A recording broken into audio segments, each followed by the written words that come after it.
చేత కావట్లేదు, మీ పనితీరుని ప్రజలు మెచ్చుకోవట్లేదు అన్నాడు. కలెక్టర్ల పనితీరు అంటే కలెక్టర్లు ఎవరు? ఉద్యోగస్తులు ఎవరు? ప్రభుత్వానికి కేవలం డెలివరీ మెకానిజం మాత్రమే.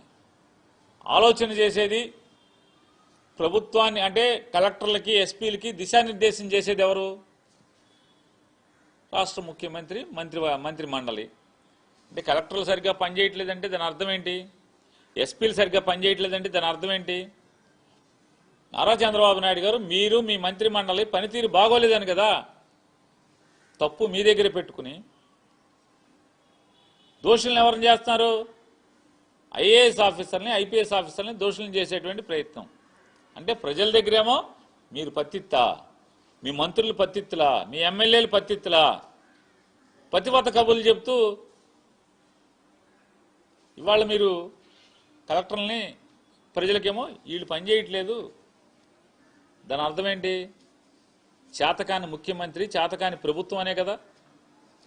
ఏ చంద్రబాబు నాయుడు గారు, చేతకాని ముఖ్యమంత్రి, చేతకాని ప్రభుత్వం, మంత్రిమండలిని కాదా ఇది? దీని అర్థం కలెక్టర్ల పనితీరు, ఎస్పీల పనితీరు ప్రజలకు నచ్చట్లేదంటే ఏంటి?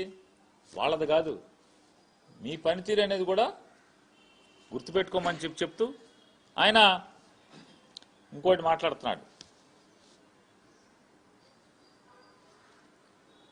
ప్రైవేటు భాగస్వామ్యంలో అంటే డబ్బున్న వాళ్ళందరితో, వ్యాపారస్తులతో ప్రభుత్వ మెడికల్ కాలేజీలని వాళ్ళ చేతికి అప్పచెప్పేసి నడపటం అనేది ప్రపంచం అంతా కూడా ఇదే నడుస్తుందంట.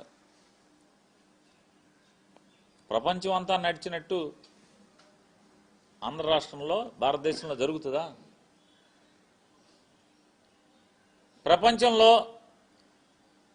ఏ పాలకుడైనా, ఏ గవర్నర్ అంటే అక్కడ ముఖ్యమంత్రి కానీ లేదా ప్రధానమంత్రి కానీ అతని మీద అంటే అతను పాపాలు చేసి దోషిగా సాక్ష్యాధారాలను కూడా ఉండగా జైల్లోకి వెళ్ళి బెయిల్ మీద బయటకు వచ్చి, అంటే ఆరోగ్యం బాగాలేదని హెల్త్ కండిషన్స్ బెయిల్ మీద బయటకు వచ్చి మళ్ళీ ముఖ్యమంత్రిగా కేసులన్నీ మూయించుకున్నాడు ఎవడన్నా ఉన్నాడా?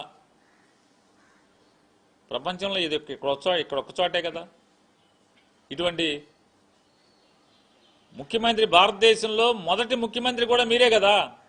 మీ మీద ఉన్న కేసుల్ని మీరే ముఖ్యమంత్రిగా ఉండి, మీరు ముద్దాయిగా ఉండి, మీరు ముఖ్యమంత్రిగా ఉండి మీ కేసులన్నీ కూడా అధికారులను బెదిరించి క్లోజ్ చేసుకున్నటువంటి ముఖ్యమంత్రి ఎవడున్నారంటే భారతదేశంలో ఇంతవరకు చరిత్రలో, స్వాతంత్రం వచ్చిన 70-80 ఏళ్లలో, 8 దశాబ్దాలలో మీరే కదా.